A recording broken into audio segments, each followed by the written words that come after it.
ವಿಚಾರದಲ್ಲೂ ಅವರು ಪ್ರಾಮಾಣಿಕತೆಯಿಂದ ಸರಳವಾಗಿ ಅವರು ಬದುಕಿದ್ರು ಅಂತ ಅನ್ನೋದನ್ನ ನಾವು ನೋಡ್ಬೋದು. ಹೀಗಾಗಿ ಇನ್ನು ಬೇರೆ ಬೇರೆ ಸ್ನೇಹಿತರು ಮಾತಾಡೋದ್ರಿಂದ ನಾನು ಸಂಕ್ಷಿಪ್ತವಾಗಿ ನಾವು ಇನ್ನೊಂದ್ಸಲ ಯಾವಾಗಾದ್ರೂ ಬಿಡುವಾಗ ಸೇರಿದಾಗ ಮತ್ತು ಬೇರೆ ಬೇರೆ ಸಂದರ್ಭದಲ್ಲಿ ಚರ್ಚೆ ಮಾಡ್ಬೋದು. ಅಥವಾ ಏನಾದರೂ ಪ್ರಶ್ನೆ ಕೇಳಿದ್ರೆ ಅವ್ರ ಸಂಬಂಧದಲ್ಲಿ ಅಥವಾ ಇವತ್ತಿನ ಸಂಬಂಧದಲ್ಲಿ ಆಮೇಲೆ ಬೇಕಾದ್ರೆ ನಾವು ಈ ಸಭೆಯಲ್ಲೇ ಚರ್ಚೆ ಮಾಡ್ಬೋದು. ನಾನು ಸಂಕ್ಷಿಪ್ತವಾಗಿ ಕೆಲವು ವಿವರಗಳನ್ನು ಮಾತ್ರ ನಾನು ತಮ್ಮ ಮುಂದೆ ಕೊಡ್ಲಿಕ್ಕೆ ಇಷ್ಟಪಡ್ತೇನೆ. ಹೀಗಾಗಿ ಅವರು 1976ರಲ್ಲಿ ಅವರು ಕೂಡ ಈ ಸಮಾಜವಾದಿ ಚಳವಳಿಯ ಇದಕ್ಕೆ ಬಂದರು. ಈ ಸಮಾಜವಾದಿ ಯುವಜನ ಸಭಾ ಅಂತ ಯುವಕರೆಲ್ಲ ಸೇರ್ಕೊಂಡ್ರು ಈ ಜಾತಿ ಪದ್ಧತಿ ವಿರುದ್ಧ.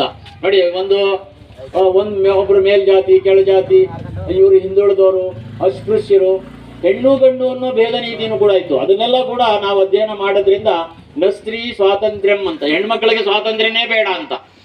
ಆಮೇಲೆ ಮೇಲ್ಜಾತಿಯವರು ಮಾತ್ರ ದೇವರುಗಳು, ಕೆಳಜಾತಿಯವರು ಅಲ್ಲ. ಆಮೇಲೆ ಅಸ್ಪೃಶ್ಯರು ಅಂತಂದ್ರೆ, ದಲಿತರು ಅಂತಂದ್ರೆ ಅವರು ಒಂದು ಸೇವೆ ಮಾಡಿಕೊಂಡೇ ಇರಬೇಕು ಅಂತ.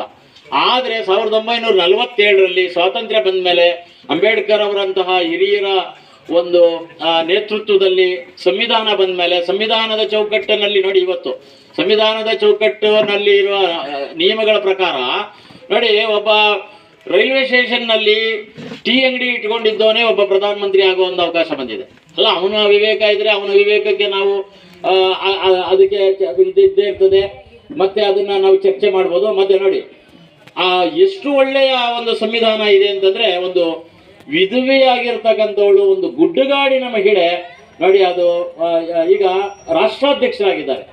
ರಾಷ್ಟ್ರಪತಿ ಅಂತ ಬರೀತಾರೆ, ಅದು ತಪ್ಪದು ನೋಡಿ. ರಾಷ್ಟ್ರಪತಿ, ಒಂದು ರಾಜ್ಯಪಾಲ, ಈ ಥರದ್ದೆಲ್ಲ ಮಾಡ್ತಾ ಇದ್ರಲ್ಲ, ಕುಲಪತಿ ಅಂತ. ಅಂದ್ರೆ ಈ ಉನ್ನತ ಹುದ್ದೆಗಳಿಗೆ ಒಂದು ಕಾಲಕ್ಕೆ ಗಂಡಸರು ಮಾತ್ರ ಬರಬೇಕು ಅಂತ ಇತ್ತು. ಅದೆಲ್ಲ ತಪ್ಪು ನೋಡಿ. ಎಷ್ಟೋ ಜನ ಅದು ಬರೀತಾರೆ, ರಾಷ್ಟ್ರಪತಿ ದ್ರೌಪದಿ ಮುರ್ಮು ಅವರು ಅಂತ ಹೇಳ್ತಾರೆ. ಹಂಗೆ ಬರೀಬಾರದು, ರಾಷ್ಟ್ರಾಧ್ಯಕ್ಷರು ಅಂತ ಹೇಳಬೇಕು.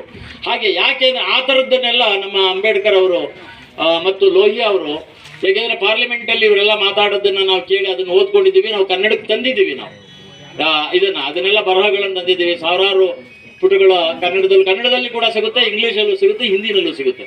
ಕನ್ನಡದಲ್ಲಿ ಯಾಕೆ ಸಿಗೋದಂದ್ರೆ ಬರೀ ಒಂದು 25,000 ಕಾಪೀಸ್ ಹಾಕ್ಸಿದ್ದೀವಿ ನಮ್ಮ ಈ ಥರದ ವಿಚಾರಗಳೆಲ್ಲವೂ ಕೂಡ. ಅದರಿಂದ ಪ್ರಜಾಪ್ರಭುತ್ವದಲ್ಲಿ ಯಾರು ದೊಡ್ಡವರಲ್ಲ, ಯಾರು ಕೀಳಂತ ನೋಡಬಾರ್ದು ಅಂತ ನೋಡಿ. ಇದನ್ನ ನಮ್ಮ ಲೋಹಿಯಾ ಅವರು, ನಾವಾಗಲಿ ನಂಜನಸ್ವಾಮಿ ಅವರಾಗಲಿ ಈ ಲೋಹಿಯಾ ಅವರ ವಿಚಾರದಿಂದ ಪ್ರಭಾವಿತರಾದವರು. ಅವ್ರು ಹೇಳ್ತಾರೆ, ನಿಮ್ಗೆ ಗೊತ್ತಾ, ಹೆಣ್ಣು ಮಕ್ಕಳುಗಳು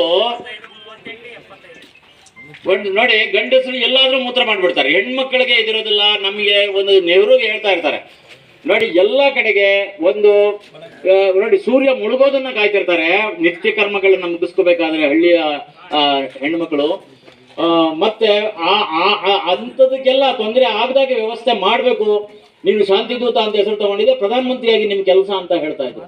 ಹೀಗೆ ಅನೇಕ ವಿಚಾರ. ಅದರಿಂದ ಎಲ್ಲ ನಂಜನಸ್ವಾಮಿ ಅವರು, ನಾವು ಮತ್ತೆ ನಂಜನಸ್ವಾಮಿ ಅವರು ಅಷ್ಟೇ ಅಲ್ಲ, ಆಗ ತೇಜಸ್ವಿ ಅವರು, ನಂಜನಸ್ವಾಮಿ ಅವರು, ನಮ್ಮ ಅನಂತಮೂರ್ತಿ, UR ಅನಂತಮೂರ್ತಿ, ಲಂಕೇಶ್, ನಾವೆಲ್ಲ ಅವರಿಗಿಂತ 10 ವರ್ಷ 11 ವರ್ಷ ಚಿಕ್ಕವರು. ಹಾಗಾಗಿ ನಾವು ಚಳವಳಿ ಒಂದು ಜಾತಿ ಸಮ್ಮೇಳನ, ಅದರಲ್ಲೂ ಮೇಲ್ಜಾತಿಯವರು ಸಮ್ಮೇಳನ ಮಾಡ್ಬೇಕಾಗಿಲ್ಲ ಅಂತ, ಬ್ರಾಹ್ಮಣ ಸಮ್ಮೇಳನ ಮಾಡಿದ್ರೆ ಬ್ರಾಹ್ಮಣರೇ ಅದನ್ನ ಪ್ರತಿಭಟಿಸ್ತಿದ್ರು.